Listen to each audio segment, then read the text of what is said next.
நேசிக்கிறேன், உன்னையே நினைவாக நான் இருக்கிறேன், நீதான் எனக்கு வாழ்க்கையில் எதுவுமே வேண்டாம், நீ இப்படியெல்லாம் எழுதுனானு. திருமணத்தில் உடன்படிக்கை பண்ணுறப்ப வாக்குறுதி எப்படி கொடுப்பேன்னு எழுதுப்பான், நான் பிரசங்கராக போகிறேன் எழுதுனாங்க. அந்த டீச்சர் அதை எழுத்து வாசி அனுப்பிச்சிருக்கிறாரு.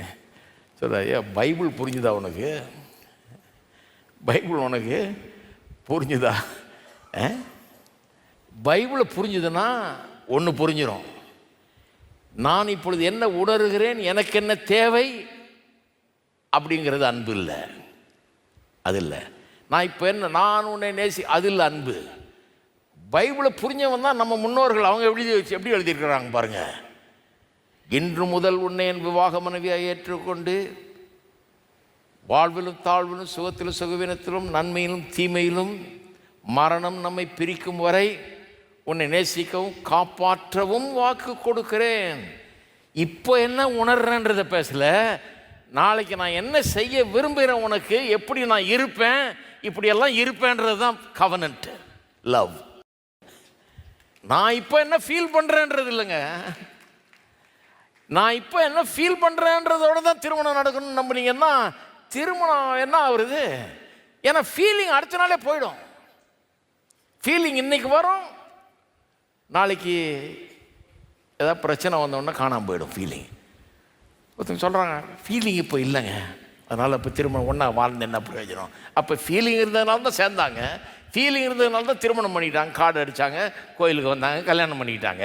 ஃபீலிங் போயிடுச்சு, அதனால் இப்போது கோர்ட்டில் நிற்கிறாங்க. ஏன்னா இப்போ ஃபீலிங் இல்லைன்னா வாழ்ந்து என்ன பிரயோஜனம்? இப்போது எல்லாம் ஃபீலிங் பேஸ்டு, அது அன்பே கிடையாது.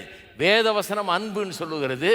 நான் இப்போ என்ன உணர்கிறேன், உணர்வின் அடிப்படையில் போன இன்றைக்கி என்ன எனக்கு ஃபீலிங் இருக்குதுன்ற அடிப்படையில் போனீங்கன்னா ஃபீலிங் நாளுக்கு நாள் மாறும். அதை வச்சு மனதின் மேல் கட்டின வீடு மாறியாது. பெருமழை வந்து பெரு வெள்ளம் வந்து காற்று அடிக்கும்போது போத்துன்னு விழுந்துடும். 2 சண்டை வந்தோடனே பொட்டியை பேக் பண்ணுவாங்க. நான் போகிறேன், எங்கள் அப்பா வீட்டுக்கு நான் போகிறேன், இல்லை நீ வெளியே போ அப்படின்னு ஆகிடும். ஏன்னா ஃபீலிங் இல்லையே இப்போது. அதனால தான் திருமண உடன்படிக்கையில் வாக்குறுதி கொடுக்கும்போது இப்போ என்ன ஃபீல் பண்ணுறேன்றதை சொல்லலை, நான் என்ன செய்வேன், என்ன செய்வேன் என்று நான் வாக்கு கொடுக்குறேன். என்ன செய்வேன்? நன்மையிலும் தீமையிலும் வாழ்விலும் தாழ்விலும் சுகத்திலும் சுகவீனத்திலும், அது என்ன வந்தாலும் சரி, எல்லா விதமான சூழ்நிலைகளிலும் மரணம் நம்மை பிரிக்கும் வரை உன்னை நேசிக்கவும் காப்பாற்றவும் வாக்கு கொடுக்கிறேன். என்ன செய்ய போகிறேன்?